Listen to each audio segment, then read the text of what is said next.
はい、今日はですね、パーフェクトデイズの、映画パーフェクトデイズの2回目の動画になります。で、今日は、すごく印象に残る、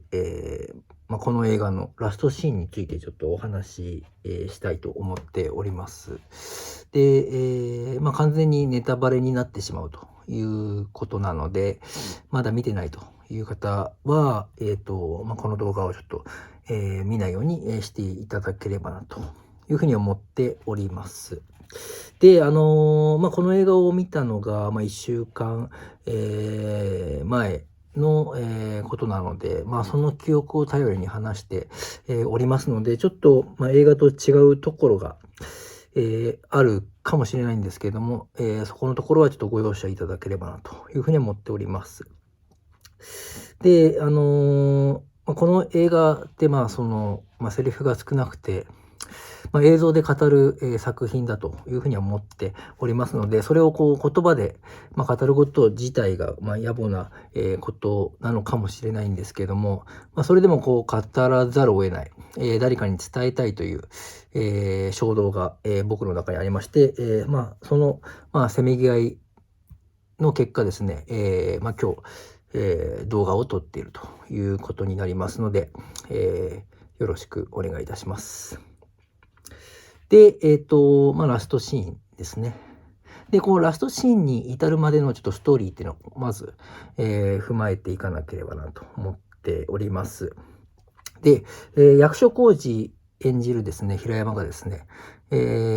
ママが、経営する小料理屋に、行った時にですね、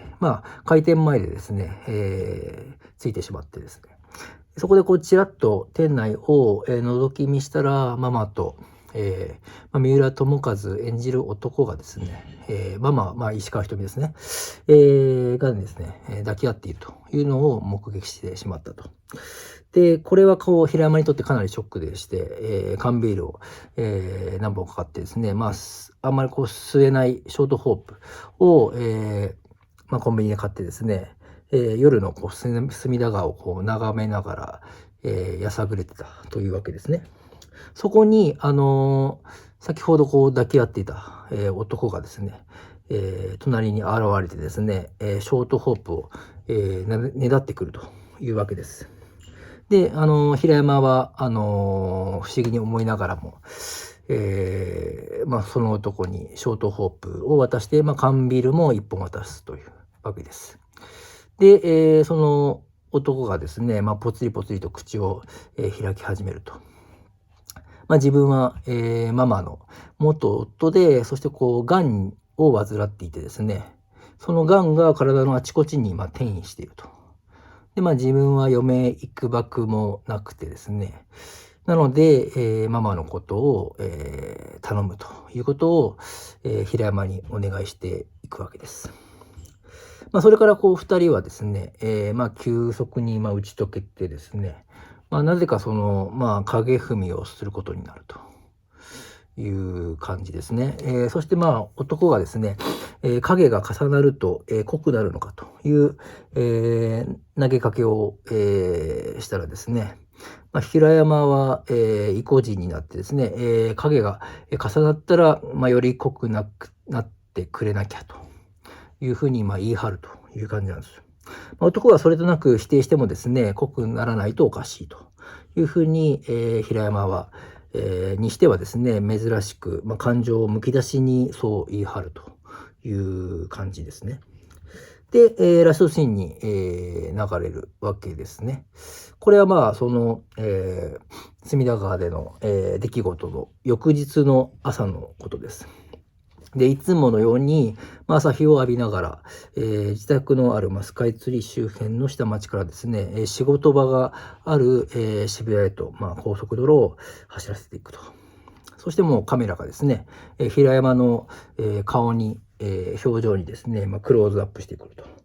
で、カーステレオからは、ニーナ・シモンのフィーリングッドという、楽曲が流れていくと。セリフは一切ないと。役所広司の、顔の表情の演技だけだとで、平山は最初はこう微笑んでいたんですけども、途中からこう涙がこみ上げてくると。号泣するわけではないんですけれども、じんわりと、目に涙を、溜めていくと。その間も、BGM ではですね、ニーナ・シモンがすごく迫力ある、歌声でですね、フィーリングと歌っているという、わけです。ちなみにこう、フィーリングッドっていうのの歌詞はですね、こんな感じでございまして、空の彼方を、これは、最初の、1番の歌詞、和訳なんですけども、空の彼方を飛ぶ鳥たち、私の気持ちがわかるでしょう。照りつける太陽よわかるでしょうと。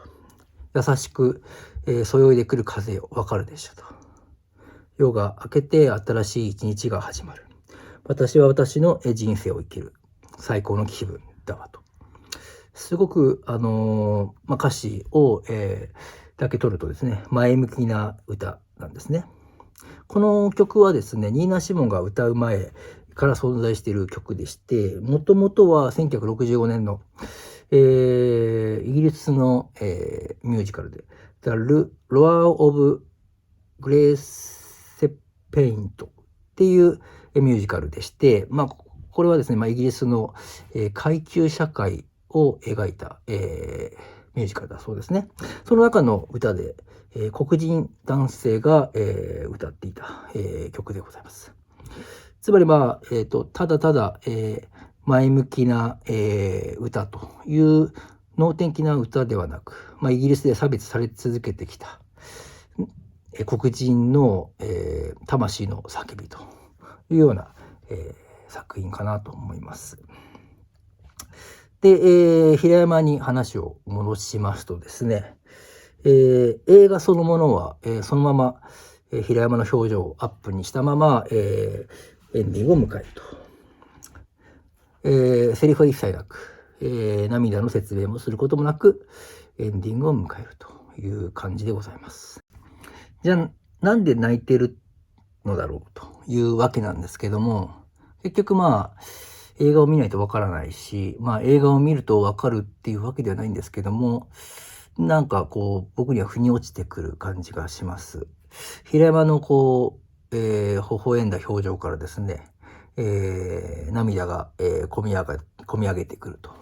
その一連の流れがですね、不思議と、自然な感じなんですね。だから、その、悲しみの涙っていうわけではないなっていう、感じがします。引きこもごもの感情を表していると。だからこそ、微笑みからの、涙というわけです。で、前の動画でもですね、ビム・ベンダース監督はですね、平山のことを、僧侶のようだと。そんな感じで、語っていたというふうに、紹介したんですけども、平山はですね、悟りを開いているはずなのに、こう、仏様のように微笑みを、常に絶やさないはずなのに、このラストシーンではこらえきれずにですね、涙も浮かべてしまうという、わけなんです。感情の揺らぎっていうのはあると思うんですね。普段こう僧侶のような、禁欲的な生活を、送っていながらもですね、人間だから、涙が出てくるってことはあるのかなと思います。それはこう、なんですかね、過去の封印したい記憶なのかもしれないですよね。彼にとっての、例えば、妹や姪っ子のこととか、父親への愛情だとか、ママへの淡い恋心もそうですし、元夫との、やりとり。あとはそのトイレ清掃という仕事への情熱も、そういう、いろんなこう感情がこうない混ぜになっていると。そんな、感情の、なんていうんですかね、発露というのかな。それがこう、微笑みの地の、涙の、真相なんじゃないかなと、僕は感じるわけですね。それがこう、正解かどうかは、わからないしですね、監督が伝えたいメッセージなのかっていうのはわからないんですけれども、それこそがこう人生であり、生きることなんだということが、なんとなく映画を見て、腑に落ちた気がしたわけです。だけど、通常、普通はですね、あんなこう平山みたいな表情は出せないです。自分を含めてですね、人間っていうのはこう常に神経をこう研ぎ澄まされているわけではないし、目の前で、すごいことが行われたら、楽しいこととか、悲しいことが目の前で展開されたらですね、笑うし泣いたりするけれども、平山のようにですね、こう思い出して、笑ったり泣いたりっていうのはなかなかできないと。それはこう平山が、できるのはですね、常日頃この僧侶のような、ルーティンをこう自分に課しているからかなと思ったりもするわけです。つまりこう反復、同じことを、日々繰り返してですね、感情をなるべく抑制して、暮らしていると。一見つまらないような、退屈な生活を送っているように、思えるんですけれども、それこそだからこそ、ルーティン以外の、変わった出来事、姪っ子や、妹の、登場だとか、貴司や愛との関係性、